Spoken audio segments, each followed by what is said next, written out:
In this week's Drive, we look at what's on the menu from new car makers, go deep underground in the hunt for oil,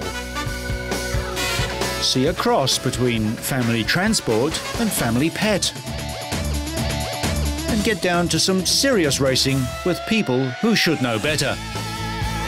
All this and more in this week's Drive.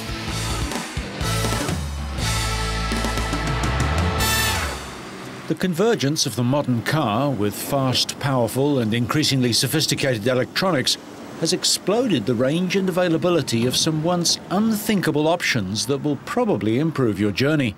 Today's car makers are about no compromise because owners are getting much more picky about what they buy. Stereo systems with 15 speakers, they do DVD surround sound so that you're essentially in the middle of the band. The drummer's playing behind you, the guitar player's playing to the left, and the bass player's playing to the right. One of the latest safety features is adaptive or smart cruise control, which uses radar to watch the road in front of you and will slow your car down if you get too close to the car in front. For safety and convenience, adjustable foot pedals should soon become a regular option. Power pedals are for, like my mother who's 5'2". She can move the pedals toward her so that she fits in the car better. Some cars have remote start. You just push a button and the car starts. It'll start and cool off or heat up depending on what the weather outside is like. Even seats are getting more sophisticated. Heated seats are very common in the industry. These have vented seats as well. They actually utilize a fan mounted in the seats to wick moisture and temperature away from the occupant. And how's this for high-tech gadgetry? A retractable panoramic sunroof as fitted to some new Pontiacs.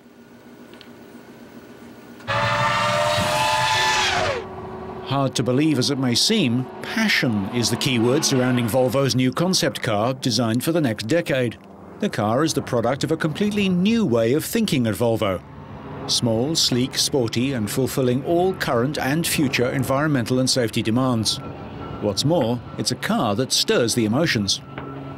We hope this is going to be a love at first sight impression. They see it, they want to have it, they want to drive it, they want to experience it, and when they do, they know, okay, this is right for them. The 3cc, as this concept car is known, has space for 2 adults in the front and 1 adult or 2 children in the rear.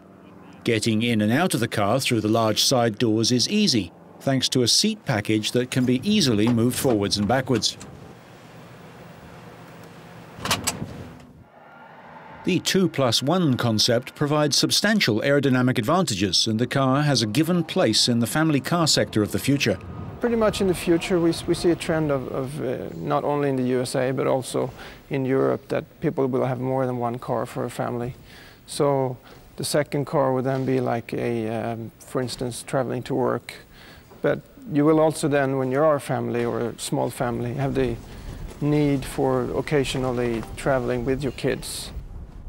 Environmental aspects have been given an extremely high priority, and the 3cc will satisfy all environmental demands for the foreseeable future.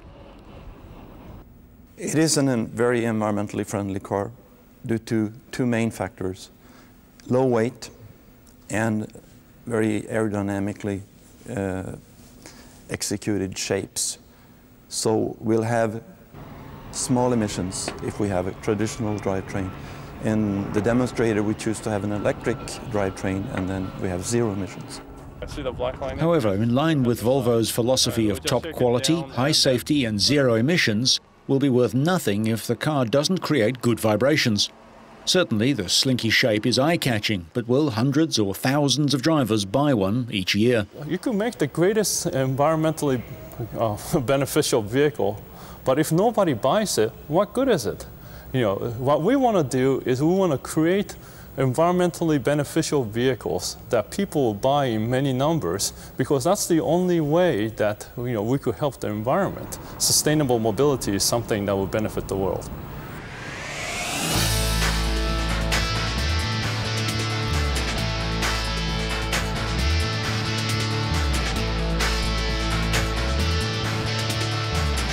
A team of scientists from the Chiba Institute of Technology in Japan have unveiled their latest creation, an 8-wheeled vehicle with robotic legs. Small it may be, but this vehicle could one day revolutionize the way cars are made. Hallucigenia 1 is a hybrid which takes the latest innovations in humanoid robot technology and melds them to a motor car. Scientists combined 8 robotic legs with 8 wheels to give a range of movement that would be impossible in a conventional vehicle. This machine is a hybrid of 2 devices, wheels and robotic legs. We made the best match of the 2. This machine should be able to travel anywhere as long as it's on land. The robotic legs of the vehicle can climb over potential barriers, such as steps, in much the same way that human legs do. But the team behind this robot car have higher goals. They hope the technology will one day open up a new chapter in eco-friendly transport. This is a mobile device that does not require the destruction of nature. Before, we used to have to cut down forests to lay roads, but this device doesn't need a flat surface to travel along. With over 30 motors in the legs, the Hallucigenia makes parking a breeze. But don't go selling your trusty old car just yet. This prototype is just 20% of the size of a regular car, and an enlarged model is not planned.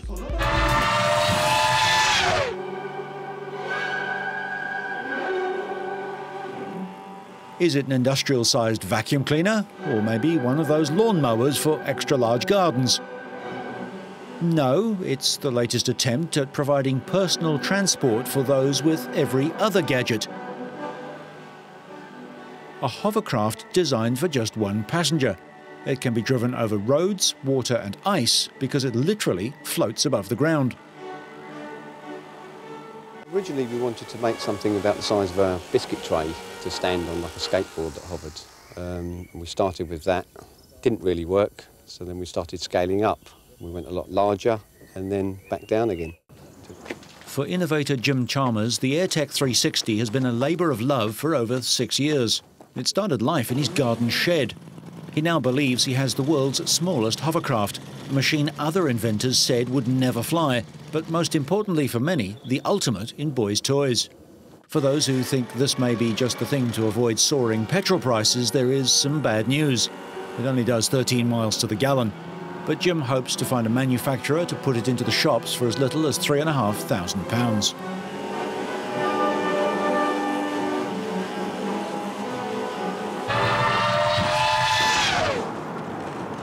It looks like a car, drives like a car, but that's where the resemblance ends. We've looked at various hydrogen and fuel cell powered vehicles in past episodes of Drive, but they've all been one-off million-dollar prototypes. Instead of using petrol, vehicles powered by fuel cells use stored hydrogen and oxygen from the air to drive an electric motor. Fuel cell vehicles have so much to recommend them that the US Postal Service has decided to give them a trial. Each new test, each new demonstration program, each new commercial transaction like this one brings us much closer to a personal mobility future energized by hydrogen and powered by fuel cells. The US Postal Service uses thousands of vehicles to carry letters and packages around the country. Part of their fleet is already electrically powered, but they run on batteries. Fuel cell technology allows the vehicles to dispense with storage batteries, which are extremely heavy and expensive to replace. The only drawback with fuel cells is that they require a ready source of liquid hydrogen, something GM is eager to provide for this trial. Similar fuel cell vehicles are already being used by Federal Express in Tokyo in Japan. Long the low-pollution mainstay of Britain's milk deliverymen, the silent-running electric vehicle may soon be on the world's battlefields. An American company say they've created an electric tank that moves quicker than anything else over a battlefield. General Dynamics have spent 5 years developing this battery-operated war wagon. Each of the 8 wheels on the Advanced Hybrid Electric Drive demonstrator contains a hub-mounted electric motor. The 20-ton armoured vehicle can move at up to 105 kilometres an hour, turn in its own length and generate its own power. This vehicle is designed to provide its own power. So it has a standard engine, a commercial engine, that drives a generator, and then the generator charges the batteries or distributes power to the wheels, or does both. So it is fully a self-contained power management system. That it can charge without needing a recharge impressed defence experts discussing Britain's future combat vehicles at a recent London conference. They heard the UK's top soldier explain why the army needs new technology for tomorrow's unpredictable battles. Where will it be next? When will it be next? These are questions which none of us can answer. We can have a stab at making some suggestions, but we will not know. That uncertainty will be there. Despite its futuristic stealth outline, the tank could go into production in 2 years. When the generator's not charging, it offers quieter running, minimal traceable operating heat signature, and zero exhaust gases, making it almost invisible to self-guided weapons. In addition, its high speed and maneuverability will make it a valuable shoot-and-scoot weapons delivery platform. While scientists around the world experiment with alternative fuels, one group is seeking to make vehicles so efficient they'll travel more than 10,000 miles on 1 gallon of petrol. That's equal to 3,550 kilometers per litre, and the Shell Eco Marathon is held annually to find the world's most fuel-efficient car. The French Microjoule team were confident that their car would beat the world record of almost 4,000 kilometers per litre, but the car made it halfway around the track and then developed a mechanical fault. What went wrong? Well, the rear wheel chain just broke during the first attempt. So now the team is working to replace it and to rebalance the wheel. Before each race, fuel tanks are filled to the brim, and each car carries no more than half a cup of petrol. We're just filling the tank up to the actual mark at the top of the tank. I don't know if you can see that there. That volume is then recorded. We measure the temperature of the fuel as it goes into the tank, and even sort of 0.1 degree can make a difference of hundreds or if not thousands of miles. In the workshop, the engineers and specialists tinker. The key to the unbelievable fuel economy is a combination of the right weight, correct body compound, and, of course, a secret mechanical formula. Once he's lowered himself into the pod, the rules of the race say the driver must continue until he runs out of petrol. To save weight, most of the drivers are children. In this school team, the engineers are children too. The technology in these cars may one day help us all drive ultra-fuel-efficient cars. In the future, we may only need to fill up our tanks once a year, but there's not much in the way of passenger comfort.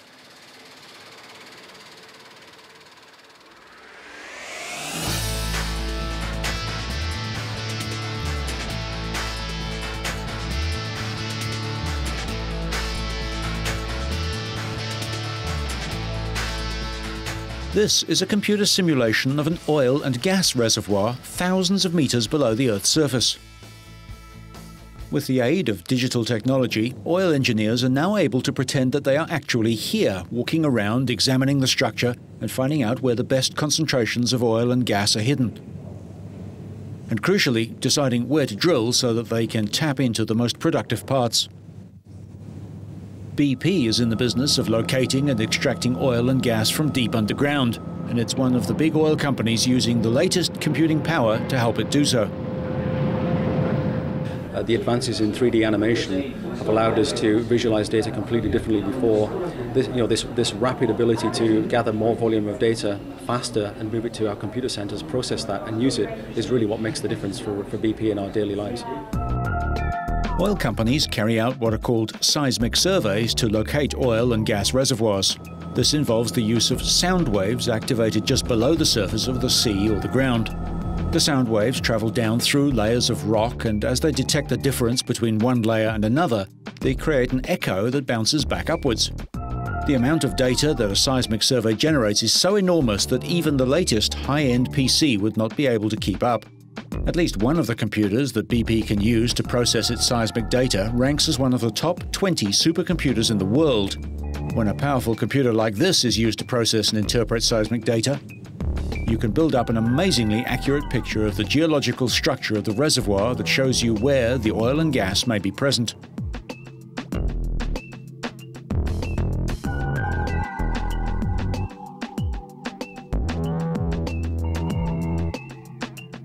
Seismic imaging technology is so advanced now that experts can identify whether the fluid they can see is gas, oil, or water. And the latest advance is to incorporate time-lapse into the computer model. This is called 4D seismic technology, the fourth dimension being time.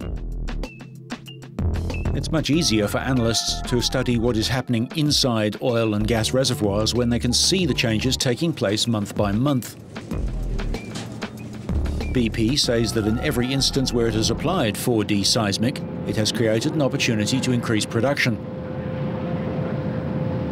By using 4D seismic in the North Sea between the years 2000 and 2003, BP was able to produce on average last year an extra 30,000 barrels of oil per day and access an additional 95 million barrels of oil reserves. That's the equivalent of finding a whole new oil field. One of the big advantages from 4D seismic is it allows us to look at the changes in seismic over time, which allows us to see the differences of what's going on downhole in the reservoir, and it's that difference that allows us to pinpoint where the oil and gas is much more effectively, which allows us to target where we should drill the wells, and that really improves the bottom line. Insiders go so far as to call the computing advances revolutionary and say it's changing the way they do business by increasing revenue, speeding up production and enabling better monitoring of oil fields.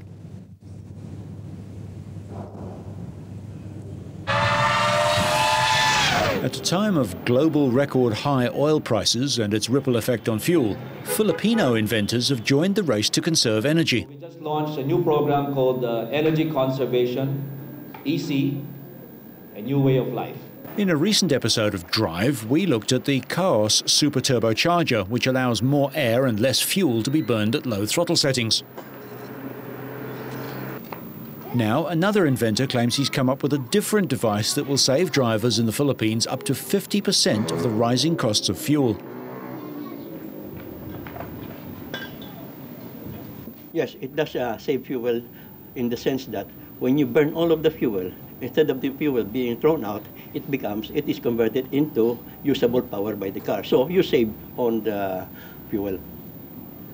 Orders for the exhaust gas oxidizer, or EGO, created by mechanical engineer Armando Guidore and scientist Adolfo Alegre, were already pouring in.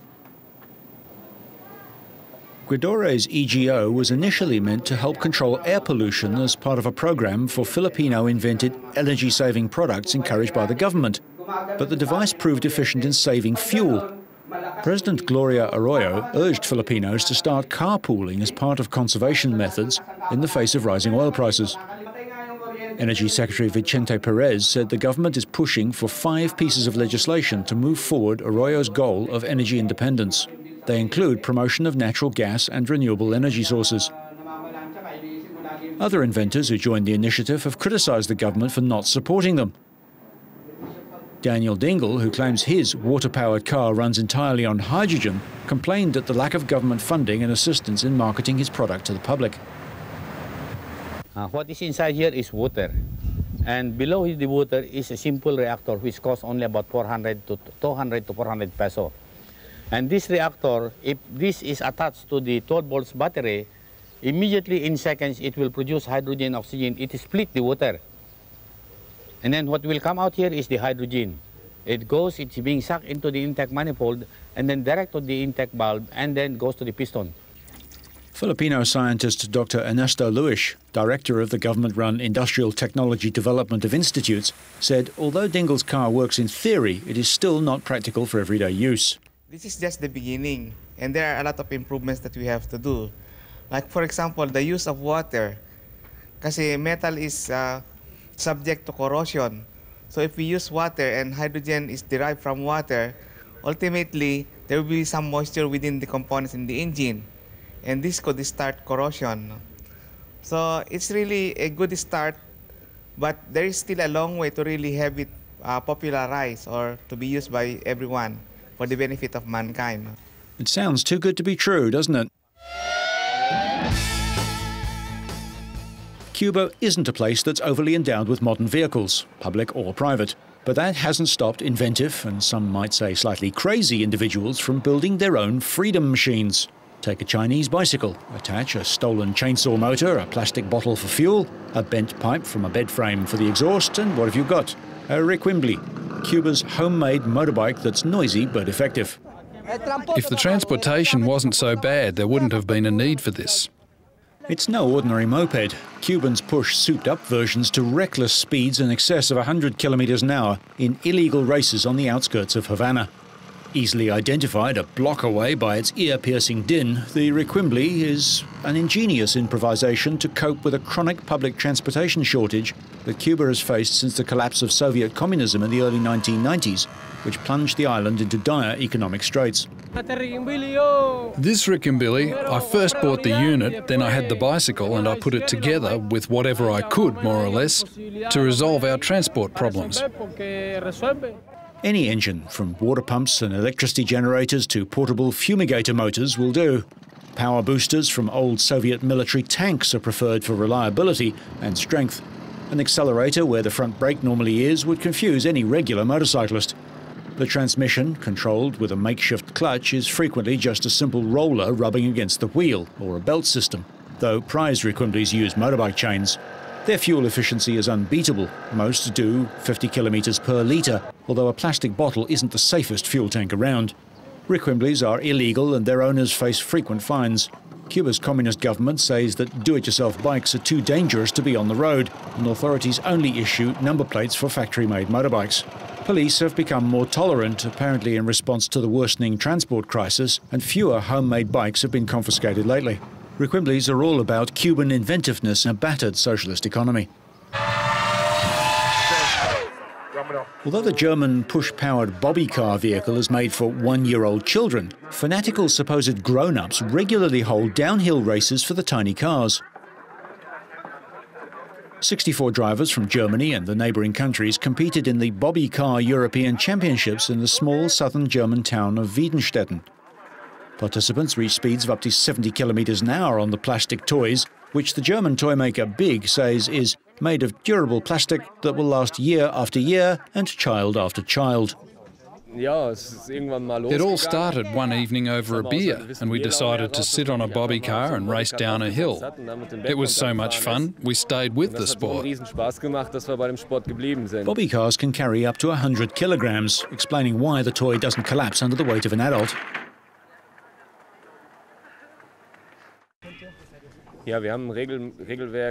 We have rules similar to those of Formula One, but we tried to keep them concise to leave some leeway. The width, the length, the height and the wheel diameter are limited, and so is the weight to a maximum of 40 kilograms.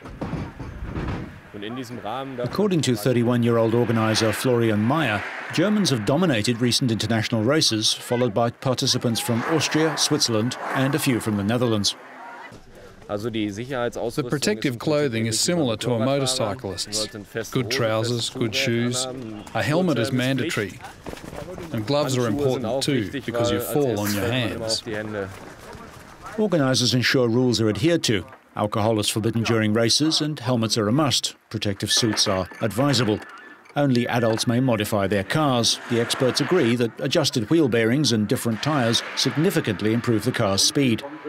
Participants race in various age categories, starting with children from 3 years upwards.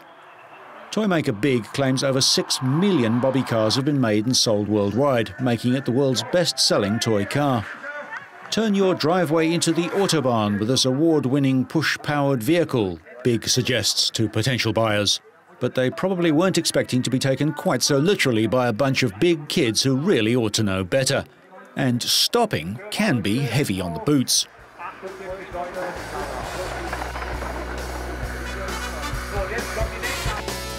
So, whether you like to get into a spin, go into battle quietly, or race on fumes, so you stay on track and up to speed, make sure you catch next week's Drive.